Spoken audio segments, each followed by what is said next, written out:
গ্রীষ্মের আগেই বেড়েছে গরমের তীব্রতা, অস্বস্তি আর অস্থিরতা প্রকৃতির সব প্রাণে। বিপাকে ঘরের বাইরে বের হওয়া সাধারণ মানুষ। যাতায়াত নিয়ে অসহনীয় ভোগান্তি কর্মজীবী নারীর। সারা দেশে 13 লাখ কর্মজীবী নারীর বিপরীতে রয়েছে মাত্র 17টি মহিলা বাস। পাবলিক বাসে নানা হয়রানির শিকার। কেরানীগঞ্জে নবনির্মিত ঢাকা কেন্দ্রীয় কারাগারের আনুষ্ঠানিকতা শুরু আজ। উদ্বোধন করবেন প্রধানমন্ত্রী শেখ হাসিনা।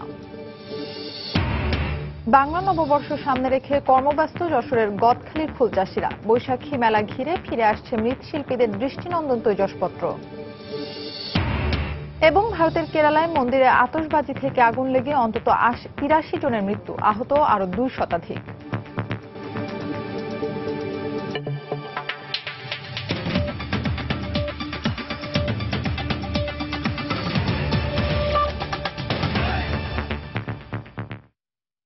সময় সংবাদের সঙ্গে আছি আমি ফাহমিদা মটুসি।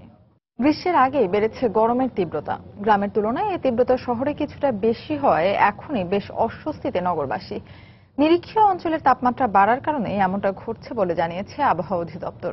চলতি মাসে তাপমাত্রা 42 ডিগ্রি ছাড়িয়ে যাওয়ার আশঙ্কা করছেন আবহাওয়াবিদরা। রাশেদ লিমনের রিপোর্ট, ক্যামেরায় ছিলেন ওমর ফারুক। নাতিশীতোষ্ণ আবহাওয়া বদলে এসেছে উষ্ণতা আর দাবদাহ। প্রকৃতির এই পরিবর্তন সব প্রাণেই ছড়িয়েছে অস্থিরতা আর অস্বস্তি। খোঁজ একটু শীতলতার। কয়েক দফা বৃষ্টির পরেও কমেনি গরমের তীব্রতা। সেই সাথে যোগ হয়েছে আর্দ্রতার উচ্চমাত্রা। আর দেশের নগরগুলো যেন পুড়ছে তাপে। মরুভূমির মতোই রাজপথে দেখা মিলছে মরীচিকার। এখানে যাদের বসবাস তাদের প্রাণ যেন ওষ্ঠাগত। জীবিকার প্রয়োজনে যারা রাস্তায়, তাদের একটু আশ্রয় আর আরাম খোঁজার চেষ্টা। গরমে অনেক অস্থির লাগে। এই এক খেপ দিলে মনে করেন 10টার এক খেপ দিলাম, হাত পা ভাঙে চুরি হয়। বৃষ্টি হওয়ার পরেও আপনার ব্যবসা গরম থেকে যাচ্ছে, এটা আসলে প্রচন্ড কষ্টকর। এবার শীতটা অনেক তাড়াতাড়ি শেষ হয়ে গেছে, সেই সাথে গরমটা অনেক আগেই পড়ে গেছে। বৈশাখটা যে কি হবে আসলে এটা বুঝতেই পারতেছি না। আবহাওয়া অধিদপ্তরের তথ্য মতে গত কয়েক বছরের তুলনায় এবারে তাপমাত্রা বাড়ার হার স্বাভাবিকের চেয়ে বেশি। 2002 থেকে 6 সাল পর্যন্ত এপ্রিলে গড় তাপমাত্রা 32 থেকে 33 ডিগ্রি সেলসিয়াসের মধ্যে থাকলেও 10 বছর পর 2012 থেকে 15 সালে তা বেড়ে দাঁড়ায় 34 থেকে 35 ডিগ্রি সেলসিয়াসে। আর চলতি মাসের প্রথম 9 দিনেই পারদের ঊর্ধ্বগতি জানান দিচ্ছে গরমের তীব্রতার। নিরক্ষীয় অঞ্চলে তাপমাত্রা বৃদ্ধি পাওয়াটা, এটাকে আমরা বলি হলো এল নিনো। গত বছর সারা বিশ্বব্যাপী এল নিনোর একটা প্রভাব পেয়েছে এবং সেটা গত বছরই সর্বোচ্চ ছিল। কাল এল নিনোর এখনো আছে কিন্তু একটু সহনীয় মাত্রায় কমে আসছে। এপ্রিল মাসে কোনো কোনো জায়গায় 42 পর্যন্ত রেকর্ড আছে, মে মাসে কোনো কোনো জায়গায় 44 পর্যন্ত রেকর্ড আছে। এই যে রেকর্ডগুলো আছে এর কাছাকাছি তাপমাত্রা এবারও উঠতে পারে। পাশাপাশি অতিরিক্ত শিলাবৃষ্টি আর ঘন ঘন কালবৈশাখীর আশঙ্কা করছে আবহাওয়া বিভাগ। রাশেদ লিমন, সময় সংবাদ, ঢাকা। যাতায়াত নিয়ে প্রতিদিন অসহনীয় ভোগান্তি পোহাতে হচ্ছে কর্মজীবী নারীকে। বাংলাদেশ লেবার ফোর্স সার্ভে 2010 অনুযায়ী সারা দেশে 13 লাখ কর্মজীবী নারীর বিপরীতে মহিলা বাস রয়েছে মাত্র 17টি। আর পাবলিক বাসে নানা হয়রানির শিকার হচ্ছেন নারীরা। ইশরাত জাহানের রিপোর্ট। উঠতে না পেরে এই বাসের দরজা থেকে ওই বাসের দরজায় ছুটোছুটি। দিনের সবচেয়ে ব্যস্ততম সময়ে চালকের সহকারী মহিলা সিট খালি নেই বলে উঠতে দিচ্ছেন না নারী যাত্রীকে। অথচ নারী পুরুষ সবার জন্যই সমান গুরুত্বপূর্ণ তার কাজটি। 13 লাখ কর্মজীবী নারীর যাতায়াতের জন্য ঢাকার বিভিন্ন রুটে 15টি আর চট্টগ্রামে আছে 2টি বাস। মোট বাস সংখ্যা 17টি, অর্থাৎ গড়ে 7,500 নারী যাত্রীর জন্য বরাদ্দকৃত বাস একটি। অনেকের মতে কেবলই লোক দেখানোর জন্য এই বরাদ্দ দেওয়া হয়েছে। এই একটা দেওয়ার মানেটা কি? মানে এটা কি টোকেনিজম? ওই একটি বাস থাকা আর না থাকা বোধহয় প্রায় একরকম। যদি আমাদের পাবলিক ট্রান্সপোর্ট থাকতোই, যেখানে আমরা সবাই নিশ্চিন্তে চলাফেরা করতে পারতাম, পর্যাপ্ত থাকতো, তাহলে তো এই বিষয়গুলো উঠে আসতো না। এই বাস আবার সারাদিনে যাতায়াতের জন্য না, সকালে অফিসে যাবার জন্য একটা নির্দিষ্ট সময় একবার, আর অফিস থেকে ফেরার পথে একবার। এই ধরনের সেবা কতখানি যুক্তিযুক্ত সেই প্রশ্ন উঠছে বারবার। আর এই সুবিধাটুকু কেবল সরকারি অর্থাৎ বিআরটিসি বাসে পাওয়া যাচ্ছে। বেসরকারি পরিবহনে নারীর জন্য আলাদা কোনো বাস বরাদ্দ নেই। মহিলা বাস যদি কখনো মিস হয়, সেদিন আমাদের যাওয়াটা আমাদের খুবই ডিফিকাল্ট হয়ে দাঁড়ায়। তখন হয়তো বা আমাদের খুব তাড়া আছে, যখন আমরা হাত বাড়াই একটা পুরুষ ঠিকই উঠে যাচ্ছে আর একটা কন্ট্রাক্টর তখন বলে না না মহিলাদের উঠা যাবে না। এই অল্প বাস সার্ভিস নিয়েও অভিযোগের শেষ নেই। বেশিরভাগ ক্ষেত্রে ফিটনেসবিহীন লক্কর ছক্কর মার্কা বাসগুলোই মহিলা বাস সার্ভিসের জন্য দেয়া হয়েছে বলে অভিযোগ যাত্রীদের। মহিলা বাস শুধু সকালে একটা আর সন্ধ্যায় একটা আসলো, এতে মহিলারা জাস্ট শুধু অফিসের যারা যাত্রী আছে তারা পাচ্ছে। 2 ঘন্টা বা 1 ঘন্টা পর পর আরো কয়েকটা বাস দেওয়া হয় আমাদের জন্য, তাহলে আমাদের জন্য সবচেয়ে বেশি ভালো হয়। অভিযোগগুলোর জবাবে প্রয়োজনে বাস সার্ভিস বাড়ানো সহ ফিটনেস ঠিক রাখতে ব্যবস্থা নেওয়ার আশ্বাস দিলেন বিআরটিসি চেয়ারম্যান। যদি এরকম হয়, চাহিদা যদি হয়, তাহলে আমি এটা করতে পারবো। তবে এটাও সত্য যে আমাদের যে গাড়ির যে পরিমাণ এটা খুবই কম। মহিলা বাস সার্ভিস, যাতায়াতে ভোগান্তি এসব নিয়ে গণমাধ্যমে অসংখ্য প্রতিবেদন প্রকাশ করা হয়েছে। সংশ্লিষ্ট কর্তৃপক্ষ থেকে সমাধানের আশ্বাসও পাওয়া গিয়েছে বারবার, কিন্তু সরেজমিনে গিয়ে দেখা যায় ভোগান্তির চিত্রটি পাল্টায়নি সেভাবে। ইশরাত জাহান, সময় সংবাদ, ঢাকা। মানবতা বিরোধী অপরাধের দায়ে মৃত্যুদণ্ডপ্রাপ্ত জামায়াত নেতা মতিউর রহমান নিজামীর করা রায় পুনর্বিবেচনার আবেদনের শুনানি 3 মে। সকালে প্রধান বিচারপতি এস.কে. সিনহার নেতৃত্বে আপিল বিভাগের 4 সদস্যের বেঞ্চ শুনানির এই তারিখ নির্ধারণ করেন। রায় পুনর্বিবেচনা রিভিউ আবেদনের জন্য সময় চাইলে তা মঞ্জুর করেন আপিল বিভাগ। এর আগে গত রোববার জামায়াতের এই নেতার রিভিউ শুনানির জন্য আসামি পক্ষের আইনজীবীরা সময় আবেদন করলে আদালত তা পিছিয়ে শুনানির জন্য আজকের দিন ধার্য করে দেন। যুদ্ধাপরাধের দায়ে গত 6 জানুয়ারি ট্রাইব্যুনালের দেয়া ফাঁসির রায় বহাল রেখে আদেশ দেন আপিল বিভাগ। পরে রায় পুনর্বিবেচনার জন্য গত 29 মার্চ আবেদন করেন আসামি পক্ষ। মুক্তিযুদ্ধের সময় পাবনায় বুদ্ধিজীবী হত্যা, গণহত্যা, ধর্ষণের দায়ে জামায়াতের এই নেতাকে 2014 সালের 29 অক্টোবর ফাঁসির আদেশ দেন ট্রাইব্যুনাল।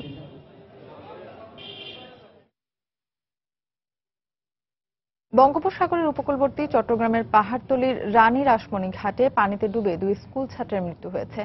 এ ঘটনায় জীবিত উদ্ধার করা হয়েছে 5 জনকে। গতকাল বিকেলে হালিশহর PH আমিন একাডেমির 7 শিক্ষার্থী স্কুল ফাঁকি দিয়ে সাগর পাড়ে যায়।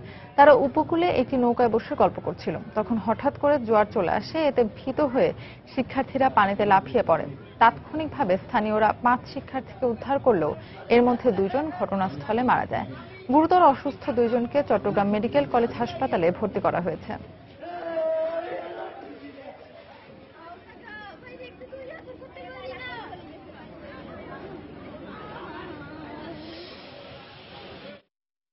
যে 2 জন হসপিটালে, একজন সাঁতার পারে, একজন পারে না। এখন ও আরেকজনকে ধরতে গেছে,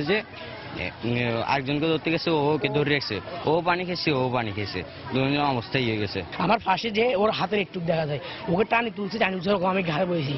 এবার আরমান আমার যে হওয়া যায় 2 জন থেকে একজন আমার এই পাশে, আরেকজন এই পাশে, আর আমার পিছনে ওদের পা ধরে রেখেছে। ওদেরকে বোর্ড তুলছি, বোর্ড তোলার পরে ফিসে দেখতেছি ওয়ার নাই। সময় সংবাদ আরো থাকছে।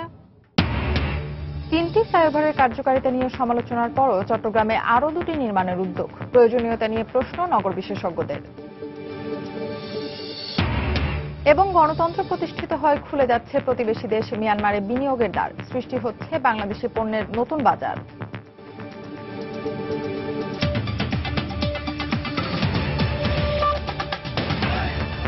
কন্যা সন্তানের মা হয়েছেন ব্রিটিশ পার্লামেন্টের সদস্য বঙ্গবন্ধু নাতনি টিউলিপ সিদ্দিক। শনিবার লন্ডনের রয়্যাল ফ্রি হাসপাতালে কন্যা সন্তানের জন্ম দেন তিনি। এর কিছুক্ষণ পরই টুইটার বার্তায় এ খবর জানান টিউলিপ। টুইটারে টিউলিপ কন্যা সন্তানের নাম আজালিয়া জয় পার্সি বলে উল্লেখ করেন। এতে ওই হাসপাতালের কর্মীদেরও প্রশংসা করেন তিনি। 34 বছর বয়সী টিউলিপ বঙ্গবন্ধুর ছোট মেয়ে শেখ রেহানার মেয়ে। 2013 সালে ব্রিটিশ নাগরিক ক্রিস পার্সিকে বিয়ে করেন তিনি। 2015 সালে ব্রিটেনের সাধারণ নির্বাচনে লেবার পার্টি থেকে মনোনয়ন নিয়ে পার্লামেন্ট সদস্য নির্বাচিত হন বঙ্গবন্ধু নাতনি। দর্শক, বকেয়া মজুরি প্রদান সহ 5 দফা দাবিতে খুলনার রাষ্ট্রায়ত্ত পাটকলগুলোতে টানা 7ম দিনের মতো চলছে শ্রমিক ধর্মঘট। এই মুহূর্তে খুলনার খালিশপুর পাটকল এলাকায় আছেন রিপোর্টার তরিকুল ইসলাম। সরাসরি চলে যাচ্ছি তার কাছে। তরিকুল, যে 7টি পাটকল, এই পাটকলের শ্রমিকরা কিন্তু আজকে 7ম দিনের মতো তারা ধর্মঘট পালন করছে এবং টানা 7 দিন চলছে এই ধর্মঘট। পাশাপাশি তারা যে 3 দিনের কর্মসূচি তারা দিয়েছিলেন, যে স্থগিতের যে রাজপথ এবং সড়ক অবরোধ, এটি কিন্তু তারা আজকে এই আলটিমেটাম শেষ হচ্ছে এবং আজকে তাদের যে মিছিল হচ্ছে সেটি হচ্ছে খোড়া মিছিল। তাদের ভাষায় খোড়া মিছিলটা হচ্ছে যারা তারা থালা নিয়ে তারা মিছিল করছে, আপনারা দেখতে পাচ্ছেন। এবং হাজার হাজার শ্রমিক কিন্তু খালিশপুরের এই বিএডিসি রোডে তারা কিন্তু স্ব মিল থেকে মিছিল বের করেছে। যে 7টি রাষ্ট্রত্ব পাটকল রয়েছে, এই 7টি রাষ্ট্রত্ব পাটকলের শ্রমিকরা সকাল থেকে তারা তাদের মিল গেটে জড়ো হয়েছে এবং জড়ো হওয়ার পর তারা একত্রিত হয়ে তারা বিএডিসি রোড দিয়ে এখন তারা মিছিল করছে এবং তাদের হাতে প্রতীকী হিসেবে তারা কিন্তু থালা নিয়ে, মাটির বাসন এবং প্লাস্টিকের থালা নিয়ে তারা মিছিলটা করছে। এবং তাদের দাবি হচ্ছে যে তাদের 5 দফা যে দাবি, তাদের মজুরি বাকি এবং অন্যান্য যে সুযোগ সুবিধাগুলো বাকি রয়েছে, এই বাকি থাকার কারণে কিন্তু তারা অর্ধাহারে তারা দিন কাটাচ্ছে, অনাহারে দিন কাটাচ্ছে বলে তারা বলছেন যে তারা অর্ধাহারে অনাহারে দিন কাটাচ্ছেন। এবং যে কারণে আজকে এই খোড়া মিছিল তারা বের করতে তারা বাধ্য হয়েছে। এবং তারা সরকারের কাছে তারা যে দাবিটা জানাচ্ছেন যে মন্ত্রণালয় যদি তাদের যে ন্যায্য দাবিগুলো, 5 দফা দাবি, তাদের যে বকেয়া মজুরি রয়েছে, বেতন রয়েছে, পাশাপাশি অন্যান্য যে দাবিগুলো রয়েছে, যে শ্রমিকদের স্থায়ীকরণ সহ এরকম সময় মতো প্রয়োজন মতো পাট ক্রয় করা, এরকম আরো কিছু দাবি রয়েছে, সেই দাবিগুলো যদি দ্রুত মেনে নেয় এবং দ্রুত বাস্তবায়ন করে তাহলে হয়তো তারা এই বিলগুলো সুষ্ঠুভাবে এবং সঠিকভাবে পরিচালিত হবে এবং লাভজনক প্রতিষ্ঠানে পরিণত হবে এবং তাদের এই যে দুর্দশা সেটি কিন্তু থাকবে না। তো সে লক্ষ্যে কিন্তু এই আন্দোলন তারা চলমান রেখেছেন এবং এই আজকে 7ম দিনের মতো তারা এই আন্দোলন চলমান রেখেছেন। তবে তারা যে ঘোষণাটি পরবর্তী কর্মসূচি তারা দিয়েছে যে এই আন্দোলন সংগ্রাম কমিটি, সিবিএ নন সিবিএ পাটকল শ্রমিক ঐক্য পরিষদের যে আহ্বায়ক সোহরাব হোসেন, তিনি লিখিতভাবে আমাদেরকে 3 দফা আরেকটি তারা কাগজ দিয়েছেন। সেখানে তারা উল্লেখ করেছেন যে তারা যদি আগামীকাল থেকে যদি এই তাদের দাবি না মেনে নেওয়া হয় আজকে থেকে, তাহলে আগামীকাল 6টা থেকে সন্ধ্যা 6টা পর্যন্ত লাগাতার তারা সড়ক এবং রেলপথ অবরোধ করবে এবং উত্তরবঙ্গে যে তেলের যে চালান খুলনা থেকে যায় সেগুলো তারা রেল লাইনে বন্ধ করে দিবেন। তো এই ছিল মৌটুসী আমার কাছে খুলনার পাটকল শ্রমিকদের ভোকা মিছিলের সর্বশেষ। দর্শক, 5 দফা দাবিতে টানা 7 দিন ধরে খুলনার রাষ্ট্রায়ত্ত পাটকলগুলোর শ্রমিকরা বিক্ষোভ করছেন। এই বিষয়ে বিস্তারিত জানছিলাম সহকর্মী তরিকুল ইসলামের কাছ থেকে। রংপুর মেডিকেল কলেজ হাসপাতালে ইন্টার্ন চিকিৎসককে লাঞ্ছিত করার প্রতিবাদে 2য় দিনের মতো চলছে অনির্দিষ্টকালের কর্মবিরতি। সকালে ইন্টার্ন চিকিৎসকরা বিক্ষোভ সমাবেশ করেন মেডিকেল কলেজ ক্যাম্পাসে। চিকিৎসকরা জানান, গত বৃহস্পতিবার রাতে সুমন নামে এক ইন্টার্ন চিকিৎসকের ওপর ক্যাম্পাসের ভেতরেই হামলা চালায় কয়েকজন দুর্বৃত্ত। উপর্যুপরে ছুরিকাঘাত করে তার কাছ থেকে বেশ কিছু টাকা ও মোবাইল ছিনিয়ে নেওয়া হয়। এই ঘটনায় ক্যাম্পাসের নিরাপত্তাহীনতার অভিযোগ তুলে অবিলম্বে একটি স্থায়ী পুলিশ ফাঁড়ি স্থাপনের দাবি জানিয়েছেন ইন্টার্ন চিকিৎসকরা। চিকিৎসকদের কর্মবিরতিতে ভোগান্তিতে পড়েছেন রোগীরা।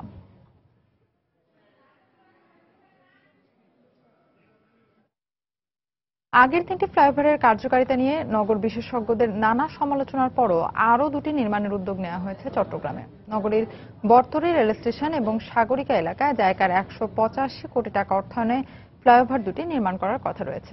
আশরাফুল আলম মামুনের ছবি ও শফিকুল আলমের তথ্য নিয়ে ডেস্ক রিপোর্ট। যানজট নিরসনের নামে নগরীতে একের পর এক উড়াল সড়ক তৈরি করে চলেছে চট্টগ্রাম উন্নয়ন কর্তৃপক্ষ, কিন্তু এ পর্যন্ত জনসাধারণের জন্য খুলে দেয়া বহদ্দারহাট, কদমতলী এবং দেওয়ানহাটের 3টি উড়াল সড়কে তেমন যানবাহন চলাচল না করায় এর প্রয়োজনীয়তা নিয়ে প্রশ্ন উঠেছে। সিডিএর উদ্যোগে চলছে মুরাদপুর থেকে লালখান বাজার পর্যন্ত আরো একটি ফ্লাইওভার নির্মাণ কাজ। এত সমালোচনার পরও নগরীতে নির্মাণ হতে যাচ্ছে আরো 2টি উড়াল সড়ক। তবে এবার আর সিডিএ নয়, খোদ সিটি কর্পোরেশন নির্মাণ করবে। দীর্ঘদিনের কারণে আমরা রাস্তা পারাপার হতে পারি না, গাড়ি চলাচলে নানাবিধ অসুবিধা হয়। ফ্লাইওভার দিয়ে বড় গাড়ি খুব কম চলে, ছোট সিএনজি চলে, রিক্সা তো ফ্লাইওভারে উঠেই না। মোটামুটি প্রয়োজন নেই, আর ফ্লাইওভার দরকার নাই। নগরীর বটতলী রেল স্টেশন থেকে কোতোয়ালির মোড় পর্যন্ত 700 মিটার দৈর্ঘ্যের 2 লেনের এবং সাগরিকা থেকে অলঙ্কার মোড় পর্যন্ত 1.5 কিলোমিটারের 4 লেনের উড়াল সড়ক হবে এই দুটি।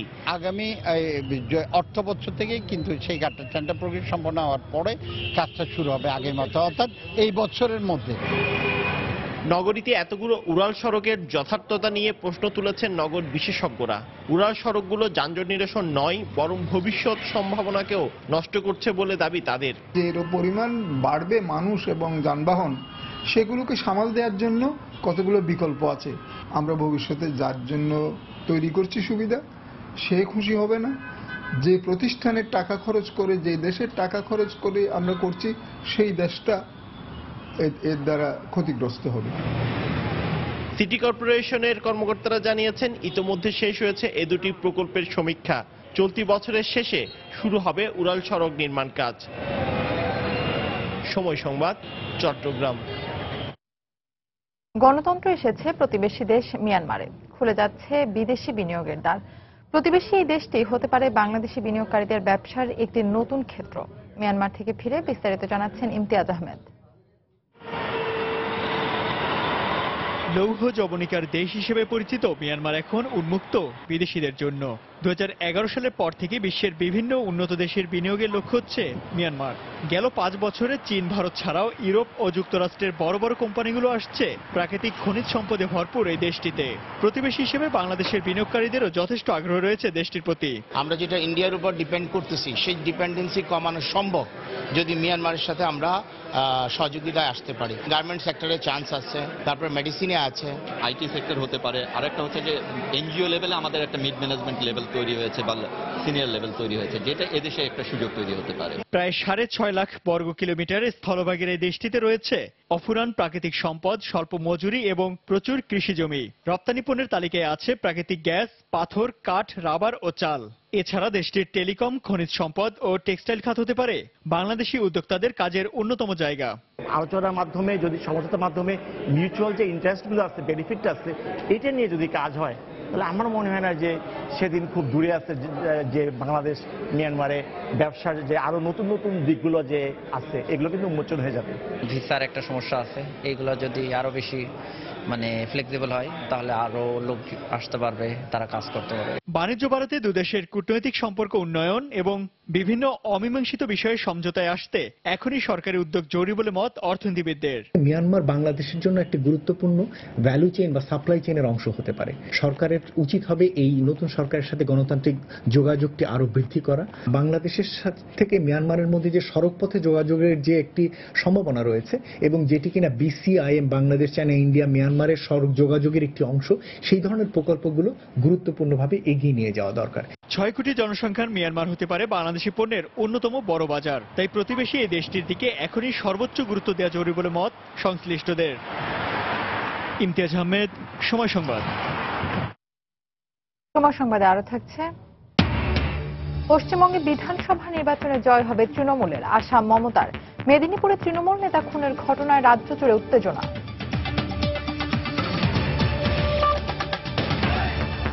RFL ওয়াটার পাম্প, পানি দেবে, টেনশন নয়। পড়া নাড়ছে বাংলা নববর্ষ। কদিন পরেই শুরু বাংলার ঐতিহ্যের বৈশাখী মেলার দিন।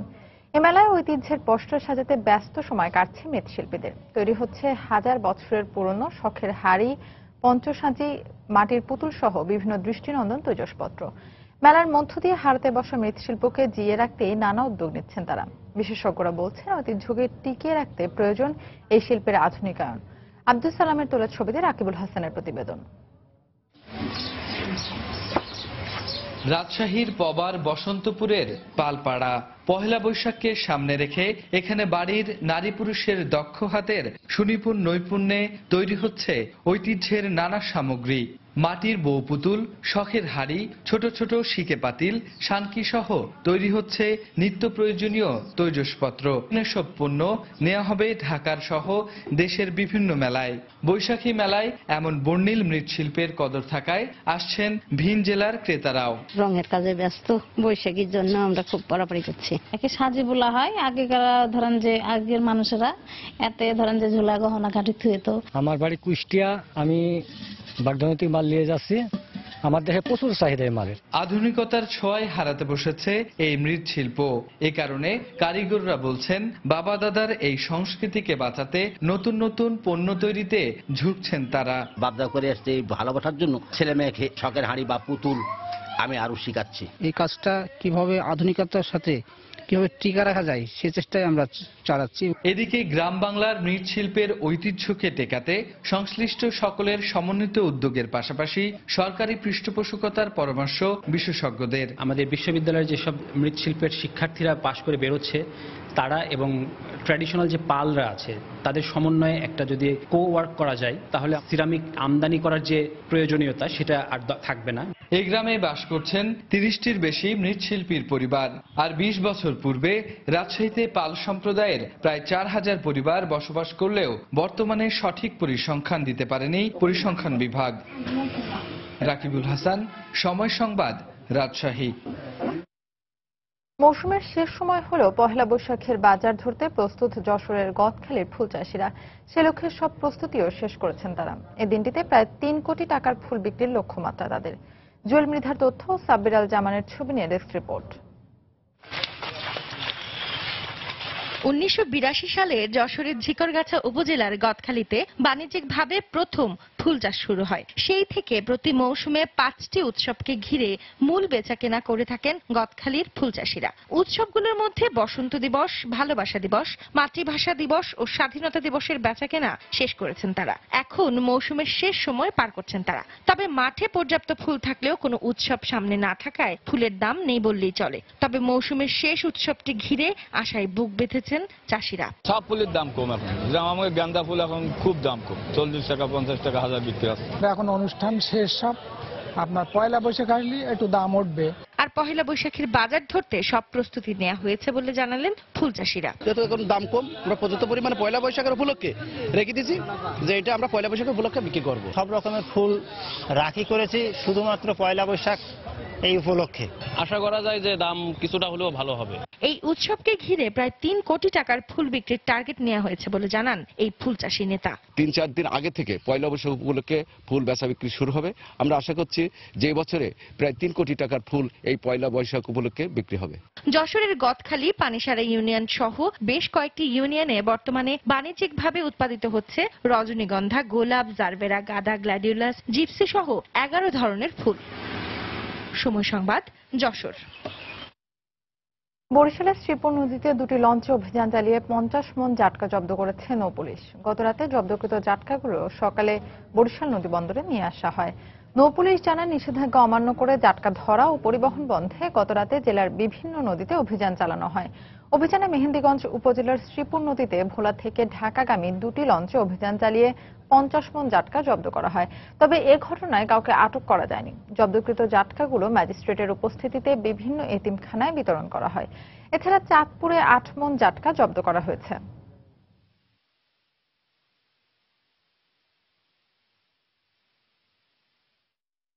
অভিযানকালে আমরা 2টি লঞ্চ থেকে 50 মণ ঝাটকা উদ্ধার করি। 50 মণ ঝাটকা উদ্ধার করার পরে আমরা বরিশাল সদর নৌ পুলিশ বাড়িতে নিয়ে আসি। সেখানে ম্যাজিস্ট্রেট এবং মৎস্য কর্মকর্তার উপস্থিতিতে গরিব দুস্থদের মাঝে বিতরণ করি। আমাদের বরিশালে যে নৌ পুলিশের ঝাটকা বিরোধী অভিযান এটা জোরদার আছে এবং অব্যাহত থাকবে। দর্শক, নাজিম হত্যার প্রতিবাদে জগন্নাথ বিশ্ববিদ্যালয়ে ছাত্র ধর্মঘট চলছে। সেখানে আছেন রিপোর্টার সাদিকুর রহমান। বিস্তারিত জানতে সরাসরি চলে যাচ্ছি তার কাছে। সাদিক। আমি এখন জগন্নাথ বিশ্ববিদ্যালয়ের ক্যাম্পাসে রয়েছে। এই ক্যাম্পাস প্রাঙ্গণে কিন্তু আজকে নাজিমউদ্দিন হত্যার প্রতিবাদে তার বন্ধু, ফ্রেন্ড এবং সকল শিক্ষার্থীরা, সাধারণ শিক্ষার্থীদের ব্যানারে কিন্তু আজকে ধর্মঘট পালিত হচ্ছে। তারা নাজিমউদ্দিন হত্যার তীব্র নিন্দা জানিয়ে এবং এই হত্যাকাণ্ডের শাস্তির জন্য সকল অপরাধীদেরকে যেন শনাক্ত করে অচিরেই খুব দ্রুত যেন বের করে শাস্তি প্রদান করা হয়, এই জন্য তারা এখানে ক্লাস এবং সকল প্রকার পরীক্ষা বর্জন করে এখানে তারা সমবেত হয়েছে এবং ক্যাম্পাস প্রাঙ্গণে তারা কিন্তু কিছুক্ষণ পরপর কিন্তু স্লোগান দিচ্ছে এবং বিক্ষোভ মিছিল করছে। একটা বিষয় জানিয়ে রাখি যে আজকে কিন্তু এই তাদের কয়েকটি দাবি রয়েছে। এখানে সকল যে সাধারণ শিক্ষার্থীরা রয়েছে, সাধারণ শিক্ষার্থীরা তাদের প্রত্যেকটি শিক্ষার্থীদের নিরাপত্তা তারা দাবি করছে, যে নাজিমউদ্দিনের মতো যাতে আর কারো এরকম হত্যাকাণ্ডের শিকার না হতে হয়। এই জন্য প্রশাসনকে এবং সকলের প্রতি, সরকারের প্রতি তাদের দাবি যেন শিক্ষার্থীদের নিরাপত্তা তারা দেয়। এবং আরেকটা বিষয় হচ্ছে যে এখানে যে নাজিমউদ্দিন হত্যাকাণ্ড হয়েছে, নাজিমউদ্দিন হত্যাকাণ্ডের পরে এখনো পর্যন্ত কিন্তু কাউকে গ্রেফতার করতে পারেনি পুলিশ, এবং এই বিষয়টা কিন্তু তারা তীব্র নিন্দা জানিয়েছে। এবং একটা বিষয় জানিয়ে রাখি যে নাজিমউদ্দিন হত্যাকাণ্ডের পর আজকে কয়েকদিন পার হয়ে গেলেও নাজিমউদ্দিন হত্যাকাণ্ডের যে স্থানটি এবং এই আশেপাশে কিন্তু কাউকে শনাক্ত করতে পারেনি। স্থানে যে আশেপাশে যেসব মানুষ রয়েছে তাদের বিভিন্নভাবে জিজ্ঞাসাবাদ করছে, কিন্তু তারপর কিন্তু শনাক্ত করতে পারেনি। আরেকটা বিষয় জানিয়ে রাখি যে এখানে নাজিমউদ্দিন হত্যাকাণ্ডের পর কিন্তু আজকে গত বুধবার হত্যাকাণ্ড হয়েছে এবং বৃহস্পতিবার দিন কিন্তু রাতে সূত্রপুর থানা পুলিশ একটি হত্যা মামলা করেছে। নাজিমউদ্দিন হত্যার প্রতিবাদে আজকে শুধু জগন্নাথ বিশ্ববিদ্যালয় নয়, এর আশেপাশে কিন্তু বিভিন্ন জায়গায় আমি বিক্ষোভের খবর পেয়েছি এবং গণজাগরণ মঞ্চ সহ এখানে সকল সাধারণ শিক্ষার্থীর পাশাপাশি বিভিন্ন সাধারণ শিক্ষার্থীদের ব্যানারে বিভিন্ন সংগঠন কিন্তু এখানে বিক্ষোভ মিছিলে এবং তাদের এই ধর্মঘট পালন করছে এবং শিক্ষার্থীরা প্রত্যেকে কিন্তু ব্যানার ফেস্টুন এবং বিভিন্ন ধরনের তাদের দাবি নিয়ে কিন্তু আজকে বিক্ষোভ মিছিল করছে। তো মটরশী জগন্নাথ বিশ্ববিদ্যালয় প্রাঙ্গণ থেকে এই ছিল সর্বশেষ তথ্য। দর্শক, জগন্নাথ বিশ্ববিদ্যালয়ের ছাত্র নাজিম হত্যার প্রতিবাদে ক্যাম্পাসে ধর্মঘট পালন করছেন শিক্ষার্থীরা। এ বিষয়ে বিস্তারিত জানাচ্ছিলেন সহকর্মী সাদিকুর রহমান। চলে যাচ্ছি পরের খবরে।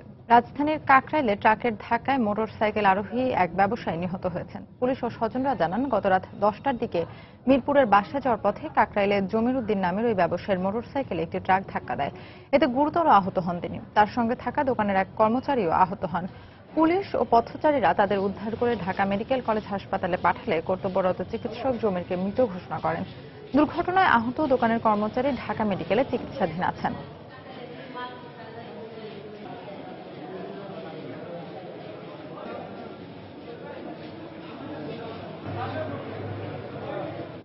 উনি আসছিল মিরপুর থেকে এসে পরিবহন আসতেছিল কাকরাইলে, মেনলি ওনার একটা মাল পাঠানোর জন্য।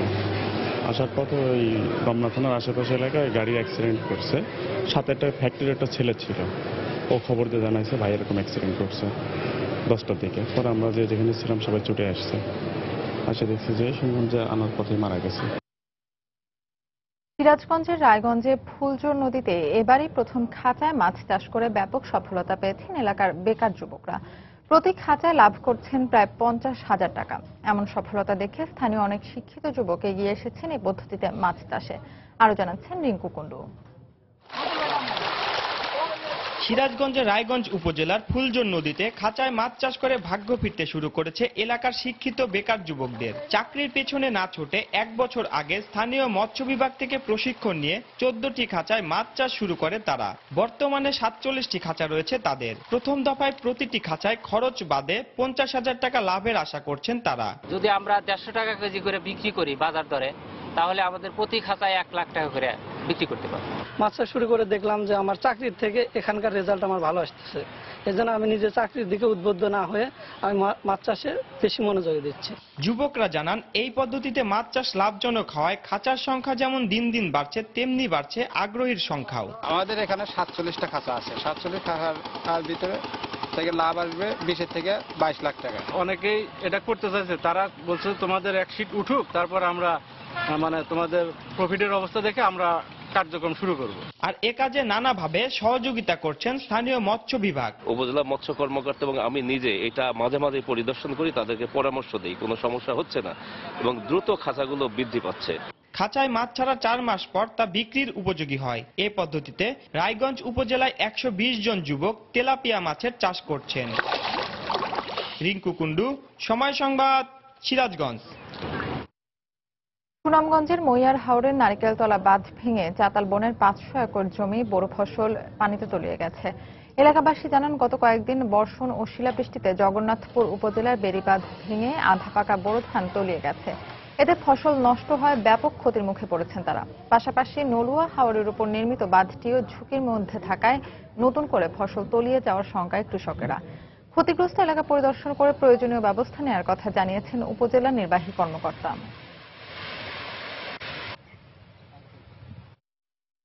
সপ্তাহখানা ধরে প্রচুর বৃষ্টি হয়েছে, শিলা বৃষ্টিও নিচে গিয়ে এখন আবার সব দিকে আবার বেড়িবাঁধ যেটা এটার মান উন্নত হয়েছে না, ডিলডাল কাম করছে, আমরা নাই কিন্তু পানি ঢুকছে। ওই যে এই গৃহস্থী কইরা ইউরে আমরা জাল উজারও করছি, কিন্তু আমরা পেটের বাতু আমরা যে কই থেকে খাইতাম এই ক্ষমতা আমরা নাই। পিআইসির সভাপতি মেম্বার এবং স্থানীয় চেয়ারম্যানকেও ডেকে এনেছে এখানে, তো বাঁশ বস্তা বালি বস্তা দিয়ে এটা সংস্কারের উদ্যোগ নেওয়া হয়েছে। দেশের বাইরের খবর। ভারতের দক্ষিণাঞ্চলীয় রাজ্য কেরালার একটি মন্দিরে আগুন লেগে অন্তত 84 জনের মৃত্যু হয়েছে। এতে আহত হয়েছেন 350-এরও বেশি। হতাহতের সংখ্যা আরও বাড়তে পারে বলে আশঙ্কা করছে রাজ্য প্রশাসন। দেশটির গণমাধ্যম জানায় রোববার ভোর ৩টার দিকে রাজ্যের কোল্লাম শহরের পুতিনগাল মন্দিরে আতশবাজি থেকে এই আগুনের ঘটনা ঘটে। দমকল বাহিনীর চেষ্টায় আগুন নিয়ন্ত্রণে এসেছে বলে জানিয়েছে প্রশাসন। হতাহতদের দ্রুত হাসপাতালে নেয়ার কাজে দমকল বাহিনীর সঙ্গে স্থানীয় লোকজনও কাজ করছে।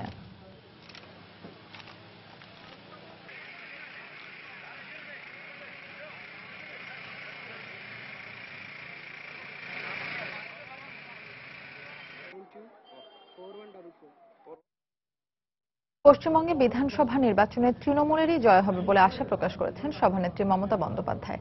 গতকাল মুর্শিদাবাদে প্রচারণায় তিনি বিজেপি, কংগ্রেস এবং বামফ্রন্ট নেতাদের নির্বাচনে ভরাডুবির আগেই দেশ ছাড়ার পরামর্শ দেন। মমতা প্রধানমন্ত্রী নরেন্দ্র মোদীকেও তিরস্কার করেন। প্রথম দফা নির্বাচনের দ্বিতীয় পর্বের ভোটের আগে পশ্চিম মেদিনীপুরে তৃণমূল নেতাকে খুনের ঘটনায় নতুন করে উত্তেজনা ছড়িয়ে পড়েছে রাজ্য জুড়ে। কলকাতা প্রতিনিধি সুব্রত আচার্যের পাঠানো তথ্য ও ছবি নিয়ে ডেস্ক রিপোর্ট। পশ্চিমবঙ্গের জঙ্গলমহলের পশ্চিম মেদিনীপুর, বাঁকুড়া ও বর্ধমানে বিধানসভার 31টি আসনে সোমবার ভোট গ্রহণ অনুষ্ঠিত হবে। এই ভোটের প্রচারে বিরোধী দল বিজেপি, কংগ্রেস ও বামফ্রন্টের উদ্দেশ্যে কড়া হুঁশিয়ারি উচ্চারণ করলেন মমতা বন্দ্যোপাধ্যায়।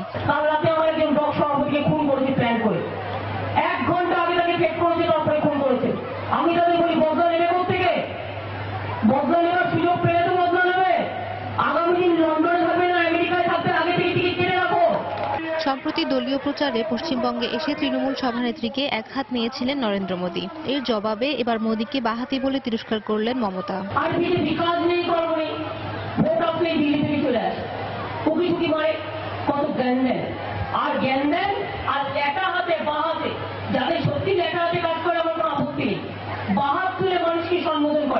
এদিকে তৃণমূল নেতা খুন হওয়া নিয়ে তৃণমূল ও কংগ্রেসের মধ্যে শুরু হয়েছে বাগযুদ্ধ।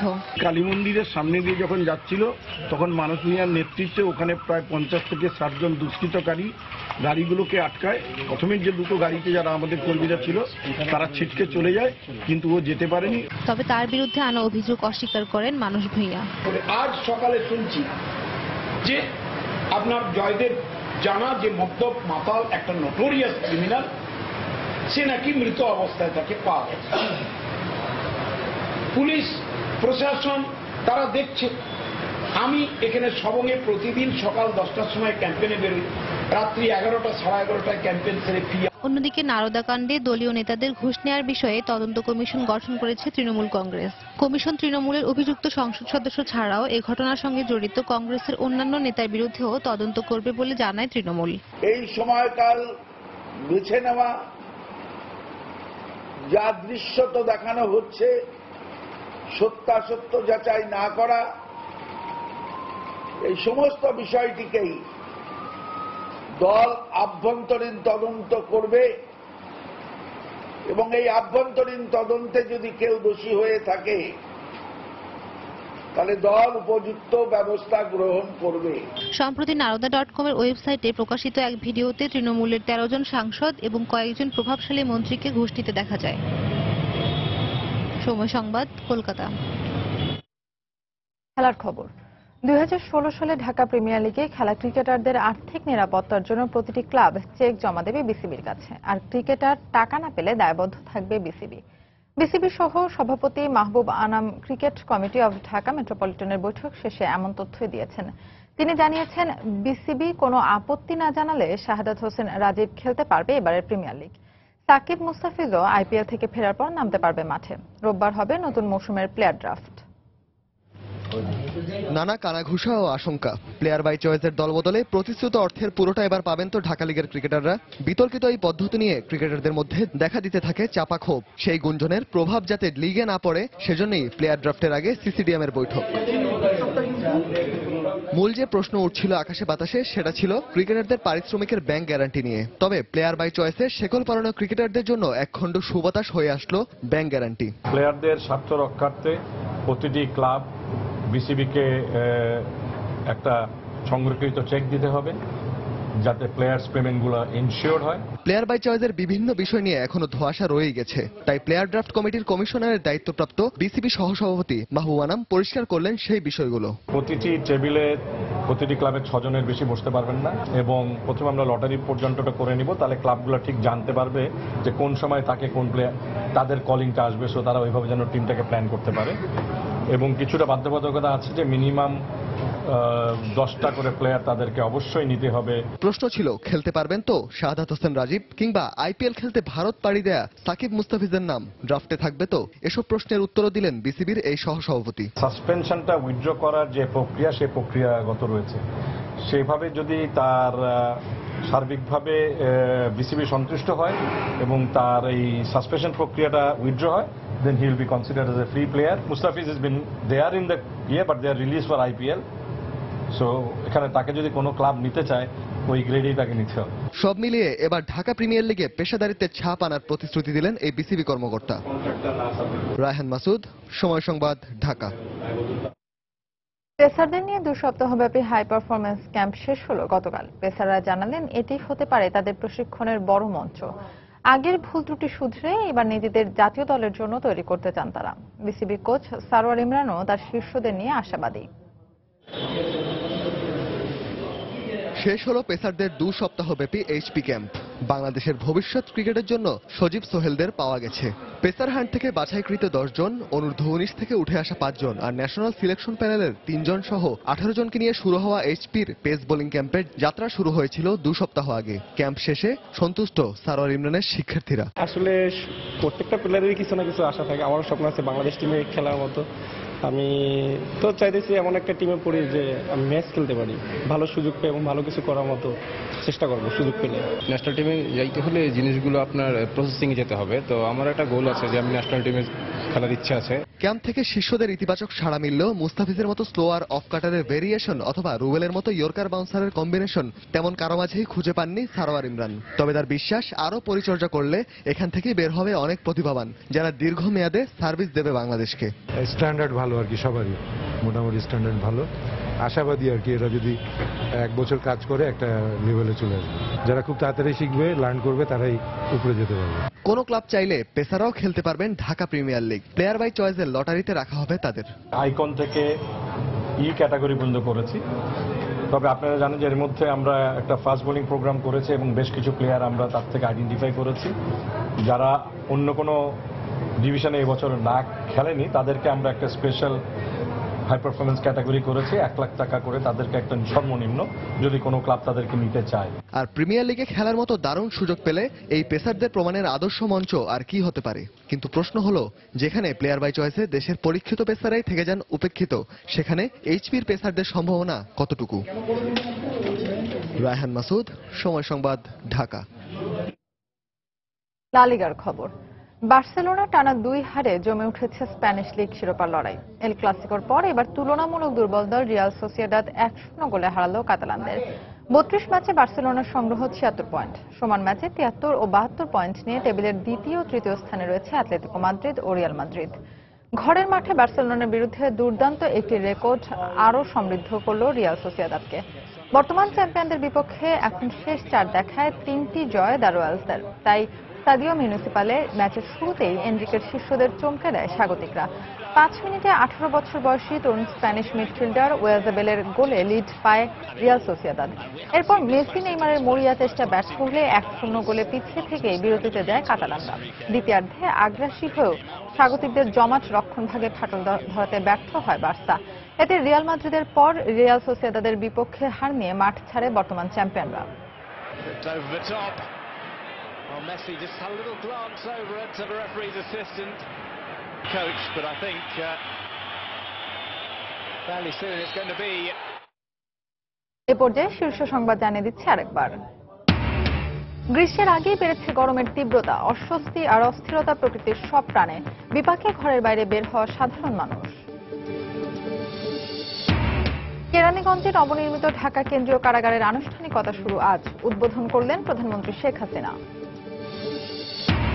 যাতায়াত নিয়ে অসহনীয় ভোগান্তি কর্মজীবী নারীর। সারা দেশে 13 লাখ কর্মজীবী নারীর বিপরীতে রয়েছে মাত্র 17টি মহিলা বাস।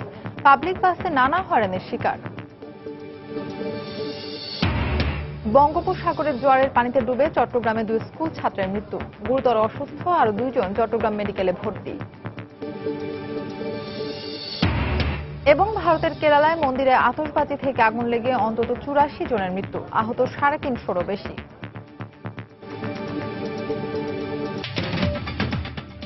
দর্শক, এই ছিল এখনকার মতো। যে কোনো খবর পেতে ভিজিট করুন সময়নিউজ.tv।